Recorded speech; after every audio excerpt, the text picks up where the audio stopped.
Hey hello. അപ്പോൾ നമ്മളിപ്പോൾ നിൽക്കുന്നത് കൊച്ചിയിലുള്ള നമ്മളെ പോഞ്ഞിക്കര കുസീനയിലാണ് കേട്ടോ. ഇത് വന്നിട്ട് നമ്മുടെ കൊച്ചി MG റോഡിൻ്റെ അടുത്താണ്. One of the best sea food കിട്ടുന്ന സ്ഥലമാണ് കേട്ടോ കൊച്ചിയിൽ. ഇതാണ് ഇന്നത്തെ ഇവിടുത്തെ സ്പെഷ്യൽസ്. ചെമ്മീൻ റോസ്റ്റ്, പിന്നെ ഞണ്ട് റോസ്റ്റ്, പിന്നെ കാന്താരി ചെമ്മീൻ, കരിമീൻ പൊള്ളിച്ചത്, പിന്നെ നെയ്മീൻ ഫ്രൈ. ഞങ്ങളങ്ങനെ എല്ലാം ഓർഡർ ചെയ്തു. പിന്നെ ഞങ്ങൾ സ്പെഷ്യലായിട്ട് ഓർഡർ ചെയ്ത് കാലാഞ്ചി ഫ്രൈ ആണ് കേട്ടോ. അത് വന്നിട്ട് ഒരു 1500 രൂപയാണ്. കണ്ടില്ല അച്ഛൻ്റെയൊക്കെ സന്തോഷം.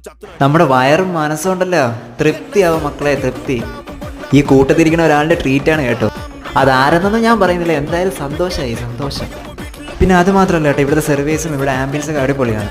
സത്യം പിന്നെ കൂടെ കഴിക്കാൻ വന്ന എല്ലാവർക്കും ഇഷ്ടപ്പെട്ടു, കാരണം അത്രയ്ക്ക് അടിപൊളി ഫുഡാണ്. ഫ്രണ്ട്സുമായിട്ട് ഫാമിലിയായിട്ടൊക്കെ പോകണം കേട്ടോ, കാരണം ഇത് ബഡ്ജറ്റ് ഫ്രണ്ട്ലി അല്ലേ, ഒരു 10 പേരെങ്കിലും വേണം, എങ്കിൽ ലാവിഷാണ്. അപ്പോൾ നമ്മളിപ്പോൾ കാണുന്നത് കിച്ചുവിൻ്റെ ഞണ്ട് തീറ്റയാണ് കേട്ടോ. കടിച്ചിട്ടും പൊട്ടുന്നില്ല. കൊച്ചിൻ്റെ പല്ലൊക്കെ പോയെന്നാണ് പറഞ്ഞേ. അങ്ങനെ എല്ലാം കഴിച്ച് തൃപ്തിയായിട്ടുണ്ട്. പിന്നെ അതൊക്കെ കഴിഞ്ഞ് നമ്മൾ കുറച്ച് ഫോട്ടോസൊക്കെ എടുത്ത് പിരിഞ്ഞു. അത്രയേ ഉള്ളൂ. ബായ്.